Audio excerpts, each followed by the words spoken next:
एक छोटे से गांव में रमा नाम की औरत अपने बेटे गोलू के साथ रहा करती थी। वो गरीब तो थे, जो भी गोलू कमा कर लाता उससे ही उनकी जरूरतें पूरी हो जाती और अक्सर रमा बीमार भी रहा करती। माँ उठ जाओ, मुझे फैक्ट्री भी जाना है। हाँ बेटा, अभी आई। माँ जल्दी करो, मुझे फैक्ट्री के लिए देर हो रही है। बेटा, अब मुझसे घर का काम नहीं होता है तो तू मेरे लिए बहू लेकर आ जा। अरे ठीक है, बहू भी ले आऊंगा। अभी आप जल्दी से नाश्ता दे दो। रमा थकी सी आराम से नाश्ता ला ही रही थी कि अचानक ही वो जमीन पर गिर जाती है। माँ ये क्या हुआ आपको? उठो माँ उठो। गोलू रमा को उठाने लगता है और जैसे ही गोलू रमा को हाथ लगाता है, रमा को बहुत तेज बुखार था जिस वजह से वो बेहोश हो गई और गोलू पानी लाकर रमा के मुंह पर छिड़कता है तो रमा उठ जाती है। माँ अब आप ठीक हो? आपको तो बहुत तेज बुखार हो रहा है।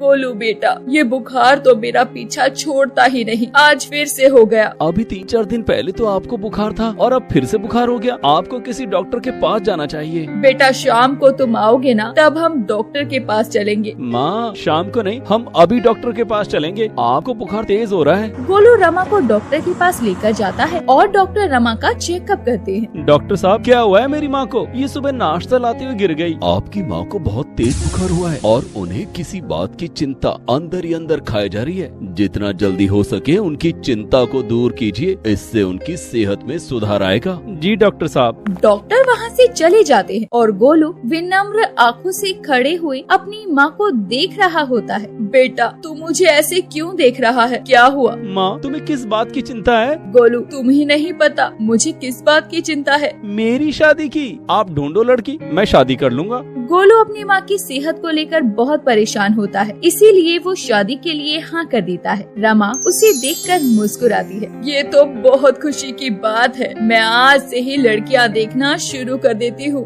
रमा पंडित जी से बोलकर लड़कियों की तस्वीर मंगवाती है। प्रणाम पंडित जी, आप लड़कियों की तस्वीर लाए तो है ना? मैं अपने बेटे के लिए हीरा लाऊंगी, हीरा। रमा बेटी, हीरा तो मिल ही जाएगा। ये देख, ये लड़की बहुत सुंदर है, पर बेटा ये बहुत गरीब घर की लड़की है। नहीं पंडित जी, मुझे तो कोई अच्छे घर की लड़की दिखाओ। मेरा गोलू किसी से कम है क्या? रमा बेटी, अभी तो कोई अच्छे घर की सुंदर लड़की नहीं है। हाँ, एक लड़की है जो बहुत अमीर घर की है। तुम उसकी तस्वीर देखोगी? हाँ पंडित जी, दिखाओ दिखाओ। पंडित जी उसे लड़की की तस्वीर दिखाते हैं और रमा तस्वीर देखते ही तस्वीर को फेंक देती है। पंडित जी ये क्या है? मैंने आपसे कहा सुंदर लड़की दिखाइए और आप इतनी काली लड़की दिखा रहे हैं। अरे ये तो कोयले जैसी काली है। काली भले ही है, पर इसके घर वाले गांव के जाने माने सेठ हैं। बहुत जमीन खेत हैं इसके और ये उनकी इकलौती बेटी है। अच्छा पंडित जी। रमा चुप होकर सोचने लगती है। क्या सोचने लगी रमा? लड़की हीरा है, हीरा। बस उसका थोड़ा रंग ही तो काला है और इतनी अमीर है कि तुम्हारी 7 पुश्ते बैठ कर खाएंगी। आप हमें इसके घर लेकर चलना। ठीक है, मैं फिर कल आता हूँ। दूसरे दिन पंडित जी रमा और गोलू को उस लड़की के घर लेकर जाते हैं। तभी रमा लड़की को देखे बिना ही घर देखकर ही हाँ करने लगती है। अरे हमें लड़की पसंद है, शादी की तारीख रख लो। रुको माँ, पहले मैं लड़की देख तो लूँ। अरे बेटा, घर देख, कितने अमीर लोग हैं, ऐसा रिश्ता दोबारा नहीं मिलेगा। पर मैं बिना देखे लड़की को मैं शादी कैसे कर सकता हूँ? अरे तुम शादी के बाद रोजाना उसे ही तो देखोगे। रमा बिना देरी किए गोलू की शादी सोना नाम की उस काली लड़की से कर देती है, जो कि बहुत पैसे वाली थी। पैसे वाली होने के साथ साथ सोना बहुत घमंडी, उसे अपने पैसे पर बहुत घमंड था। अरे आओ बहू, तुम्हारा स्वागत है हमारे घर में। रमा सोना का गृह प्रवेश करवाती है। अपने दाहिने पैर को इस कलश पर मारो और अंदर आ जाओ। ठीक है माँ जी। गोलू अपनी पत्नी को कमरे में छोड़ा, थोड़ी देर आराम कर लेगी। ठीक है माँ। अभी तक गोलू ने सोना को देखा नहीं था और वो उसे कमरे में ले जाता है। कमरे में जाकर और कमरा देखकर सोना छटपटाने लगती। ये कैसा कमरा है? पिताजी ने मेरा कोई ख्याल नहीं किया। सोना कमरे को देखकर गुस्से में खड़ी थी, तभी वहाँ रमा आ जाती है। सोना बहू, ऐसे क्या देख रही हो? ये तुम्हारा कमरा है। ये मेरा कमरा नहीं हो सकता। आपने इस कमरे की हालत देखी है? ऐसे कमरे में तो हमारे घर के नौकर भी नहीं होते। बेटा, अब तुम्हारी तरह पैसे वाले तो नहीं है ना। देखो मम्मी जी, मैं इस कमरे में नहीं रह सकती। इतना बोलकर सोना अपने पिताजी को कॉल मिलाती है और उन्हें बोलकर अपने कमरे को ठीक ठाक करा देती है। अब हुआ ना ये मेरे रहने लायक। रमा चुपचाप खड़ी हुई ये सब देख रही होती है। बेटा, तुम्हें ये सब नहीं करवाना चाहिए था। मम्मी जी, आप कुछ मत बोलिए। ये कमरा मेरे रहने लायक नहीं था। मेरा भी कोई स्टैंडर्ड है। रमा चुप हो जाती है। तभी वहाँ गोलू आ जाता है और सोना को देख लेता है। माँ, ये काली कौन है और मेरी सोना कहाँ गई? मैं ही सोना हूँ। ये नहीं हो सकता, तुम मेरी सोना नहीं हो। अरे कहा ना मैं ही सोना हूँ। हटो, चलो, मुझे आराम करना है। अगर तुम ही सोना हो तो मैं ये शादी नहीं मानता। मेरी माँ मेरे साथ ये नहीं कर सकती। ये बात जाकर तुम अपनी माँ से करो। मुझे क्यों परेशान कर रहे हो? गोलू को हटाकर सोना बेड पर सो जाती है और गोलू हैरान रहता है कि इतनी काली लड़की से उसकी शादी हो गई। गोलू बाहर जाकर अपनी माँ से बोलता है, माँ, मेरे कमरे में कौन काली लड़की है? खुद को सोना बता रही है। वो सोना ही है। क्या इतनी काली लड़की से आपने मेरी शादी कर दी और मुझे बताया तक नहीं? बेटा, तो ये क्यों देख रहा है कि वो कितनी काली है? भगवान ने तो दो ही रंग बनाए हैं ना, काला और गोरा। मैं ये शादी नहीं मानता। बेटा, तुझे सोना को अपनी पत्नी मानना ही होगा। भले ही वो काली है, पर तेरी उससे पूरे विधि विधान से शादी हुई है। माँ, तुमने उसे देखा है? कोयले से भी ज्यादा काली है। सब लोग क्या बोलेंगे? अरे तू लोगों को छोड़ बेटा, लोगों का तो काम ही बातें बनाना है। देख बेटा, अब तेरी शादी उससे हो गई है, वो तेरी जिम्मेदारी है। ठीक है। गोलू मान जाता है और दरवाजे पर खड़ी ये सब सोना सुन लेती है और उसे अपनी सोच और अपने बर्ताव पर शर्मिंदगी होती है और वो जाकर अपनी सास से माफी मांगती है। मम्मी जी, मुझे माफ कर दीजिए, मैंने आपको गलत समझा। तुम माफी क्यों मांग रही हो? मैं समझी नहीं। मुझे लगता था कि आपने सिर्फ मेरे पैसों के लिए मुझसे शादी करवाई है गोलू की, और आपको मेरी कोई परवाह नहीं है। अरे बेटा, तुम अब हमारे घर की बहू हो, हमारी इज्जत हो और गोलू की जिम्मेदारी हो। धन्यवाद मम्मी जी। सोना ने रमा के पैर छुए और रमा ने उसे आशीर्वाद दिया और अब खुशी खुशी सोना उनके साथ रहने लगी और उसने पैसों का घमंड भी छोड़ दिया।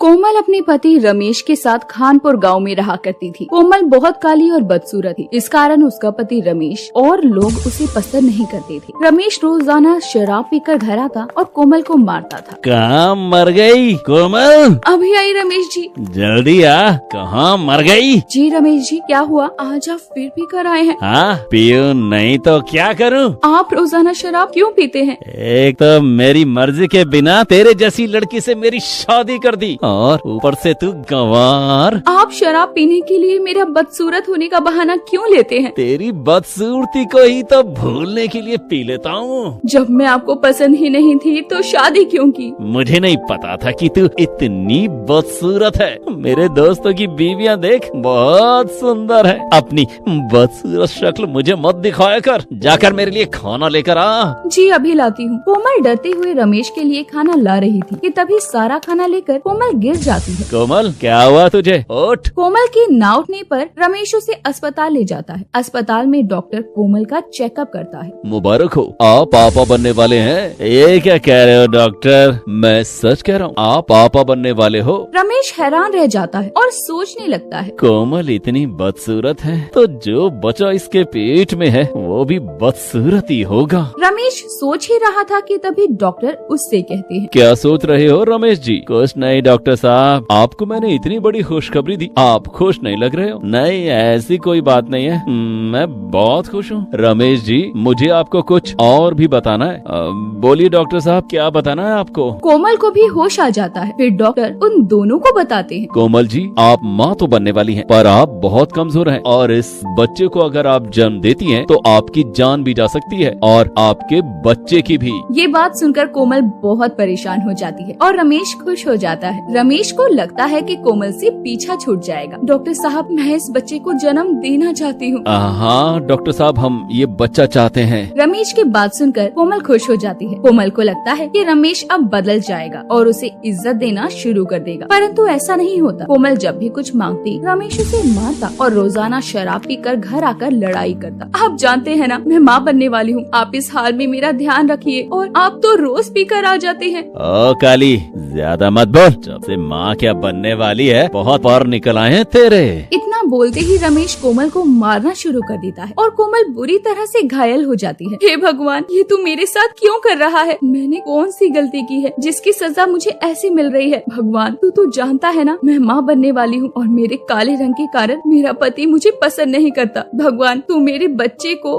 मेरा जैसा ना बनाना। तभी आसमान से एक आवाज आती है। बेटी कोमल, ये तेरा इम्तिहान था जिसमें तू पास हो गई है और तेरा रंग काला जरूर है, पर तू दिल की बहुत धनी है। तू चिंता मत कर, तेरा बच्चा सबसे अनोखा होगा। जब तेरा बच्चा 18 साल का होगा तो उसके मामूली बाल सोने के बाल में बदल जाएंगे। ये आशीर्वाद है तुझे। ऐसा बोलते ही वो आवाज आनी बंद हो जाती है। कोमल को लगता है जैसे उसने कोई सपना देखा। फिर कोमल एक प्यारी सी बच्ची को जन्म देती है, जो कि दिखने में बहुत मासूम और प्यारी थी, परंतु वो होती ही कोमल जैसी है। उसका दिल तो साफ था, पर उसका रंग काला था। उसे जन्म देते ही कोमल का देहांत हो जाता है। आपकी बेटी हुई है, माफ करिएगा, हम आपकी पत्नी को नहीं बचा सके। क्या मेरी पत्नी मर गई और उसने एक लड़की को जन्म दिया है? हाँ। ये बात सुनकर रमेश परेशान हो जाता है और सोचता है, तो वह कहीं चली गई और मुझ पर एक बोझ और छोड़ गई। रमेश डॉक्टर को अपनी बेटी को दिखाने के लिए कहता है। डॉक्टर साहब, मैं अपनी बेटी को देख सकता हूँ? बिल्कुल, ये रही आपकी बेटी। मेरी बेटी नहीं हो सकती। रमेश जी, होश में आओ, यही आपकी बेटी है। रमेश अपनी बेटी को भी पसंद नहीं करता था, जिसका नाम ईशा था। ईशा अपनी माँ कोमल जैसी काली थी और कोमल के देहांत के बाद रमेश शराब छोड़ देता है और दूसरी शादी कर लेता है। रमेश की दूसरी पत्नी का नाम रानी था। रमेश जी, आपके घर में ये काली बच्ची कौन है? रानी, तुम परेशान मत हो, ये मेरी पहली पत्नी की बेटी ईशा है। जो तुम कहोगी ईशा वही करेगी। ये काली क्यों है? इसे देखकर तो मुझे डर लग रहा है। तुम डरो मत, ईशा बहुत समझदार है, वो तुम्हें परेशान नहीं करेगी। आओ, तुम मेरे साथ कमरे में चलकर आराम कर लो। रमेश रानी को वहाँ से ले जाता है और एक कोने में खड़ी मासूम ईशा रो रही थी। तभी कमरे में आवाज आती है। ईशा बेटा, पानी लेकर आना। जी बाबूजी, अभी लाई। धीरे धीरे ईशा बड़ी होने लगती है। अब वो 18 की होने वाली थी। रानी उससे घर का सारा काम करवाने लगी थी। रानी ईशा को कभी भी आराम से बैठने नहीं देती थी। उठ जा महारानी, मेरे लिए चाय बना ला। अभी लाती हूँ माँ। माँ, ये रही आपकी चाय, यहाँ टेबल पर रख दे और जाकर पोछा लगा। ठीक है माँ जी। ईशा टेबल पर चाय रखकर जा ही रही थी कि उसका हाथ चाय के कप पर लग जाता है और सारी चाय रानी के ऊपर गिर जाती है। ईशा, ये क्या किया तूने? तुझे पता है ये कालीन कितनी महंगी है? मुझे माफ कर दो माँ, मुझसे गलती से हो गया। मैंने जानबूझकर नहीं किया। मैंने तुझे अपने घर में रखा है और तू मेरी ही चीजों को खराब कर रही है। सही कहते हैं रमेश जी, एक तो तू इतनी काली है, ऊपर से काम भी ऐसे करती है। मुझे माफ कर दो माँ। शाम को रमेश आएंगे ना, तब तुझे सजा दिलवाती हूँ। तुझे आज तो मैं इस घर से निकलवा के रहूंगी। ईशा रानी से बहुत माफी मांगती है, पर रानी तो जैसा चाहती थी यही था कि ईशा एक गलती करे और रानी को मौका मिल जाए उसे घर से निकलवाने के लिए। आ गए आप रमेश जी? हाँ, आ गया। क्या हुआ, गुस्से में क्यों हो तुम? अपनी इस काली लाडली की बातें सुनो। क्या किया है ईशा ने आज? उसने आज मेरे ऊपर चाय गिरा दी। ये क्या कह रही हो तुम? ईशा ऐसी लड़की नहीं है। देखो, मेरा पूरा हाथ जल गया। रानी एक झूठी औरत थी। उसने रमेश से पैसों के लिए शादी की थी। वो चाहती थी कि ईशा उस घर को छोड़कर चली जाए और रानी रमेश को इतना भड़काती थी कि रमेश ईशा को घर से निकाल देता। रमेश जी, आज ही इस काली सी लड़की को घर से निकाल दीजिए, वरना मैं जा रही हूँ अपने घर। ये क्या कह रही हो रानी? तुम उस काली की वजह से मुझे छोड़कर जाओगी? हाँ, मैं चली जाऊंगी। बस काली लड़की के चक्कर में मेरी सारी सहेलियां मेरा मजाक उड़ाती हैं। आप उसे घर से निकालते हैं या मैं जाऊं? रमेश गुस्से में आ जाता है और ईशा को घर से निकाल देता है। ईशा बहुत रोती है और घर से निकल जाती है। चलते चलते गांव के बाहर पहुंचती है। रात भी काफी हो चुकी थी। उसे एक झोपड़ी दिखती है जिसमें वो आराम करने की सोचती है। यहाँ तो कोई घर नहीं है, ये झोपड़ी है। इस झोपड़ी में ही आज रात को रुक जाती हूँ। उस झोपड़ी में जाकर ईशा बैठी थी। थकी होने के कारण ईशा वहाँ सो जाती है और उसे एक सपना आता है जिसमें उसकी माँ कोमल उसे दिखाई देती है। कैसी हो बेटी ईशा? माँ आप हो? आप मुझे छोड़कर क्यों चली गई माँ? बेटा, इस दुनिया में मेरा इतना ही समय था। आपको पता है माँ, आज मेरे साथ बाबूजी ने क्या किया? मुझे सब पता है बेटा, अब मेरी बात ध्यान से सुनो। कोमल ईशा को सपने में एक आशीर्वाद के बारे में सब बता देती है और एक जादू होता है जिससे ईशा के बाल सोने के हो जाते हैं। ईशा को लगता है जैसे कि वो कोई सपना देख रही हो। ये कैसा सपना था जो एकदम सच लग रहा था? ईशा को अपने जादू के सोने के बालों के बारे में कुछ पता नहीं था और वो झोपड़ी से निकलकर दूसरे गांव की तरफ चलने लगती है। तभी उसे एक नदी दिखती है। वो अपना मुंह धोने के लिए उस नदी के पास जाती है तो उसे नदी में अपना प्रतिबिंब दिखता है जिसे देखकर वो चौंक जाती है। उसके बाल सोने के हो चुके थे और उन सोने के बालों के साथ वो सुंदर हो जाती है। ये क्या, मैं इतनी सुंदर और मेरे बाल तो सोने के? ये सपना नहीं, सच था। ये देखकर ईशा बहुत खुश होती है और उन जादुई सोने के बाल के साथ अपने गाँव में वापस आ जाती है। सभी गाँव वाले ईशा को घूर घूर कर देख रहे थे और ईशा अपने घर जाती है। माँ देखो, मैं कितनी सुंदर हो गई। ईशा, तुम्हारे बाल तो सोने के हैं, ये सब कैसे हुआ? ईशा रानी को अपने जादुई सोने के बालों के बारे में बताती है। ईशा के सोने के बाल देखकर अब रानी ईशा को अपनी बेटी मानने का दिखावा करने लगी है और उससे उसके जादुई बालों से बार बार अपने खर्चे के लिए पैसे मांगती। ईशा बेटा, कल हम शॉपिंग पर चलेंगे। ये तो बहुत अच्छी बात है माँ, मुझे तो कोई भी अपने साथ लेकर नहीं जाता। मैं लेकर चलूंगी ना बेटा, तुम परेशान मत हो। शाम को जब रमेश घर आता है तो वो ईशा के सोने के बाल देखकर हैरान रह जाता है। ईशा, तुम्हारे तो सोने के बाल हैं। हाँ बाबूजी, ये सब माँ का आशीर्वाद है। मुझे माफ कर दो ईशा, मैंने तुम्हारे साथ बहुत गलत किया। नहीं बाबूजी, आपको माफी मांगने की कोई जरूरत नहीं है। अब ईशा अपने सोने के बालों से अपनी सौतेली माँ और अपने पापा के साथ गांव वालों की मदद करने लगती है जिससे कि सब उसे पसंद करने लगते हैं और प्यार करने लगते हैं। ईशा को प्यार चाहिए होता है। उन जादुई सोने के बालों की वजह से उसे वो मिल भी जाता है।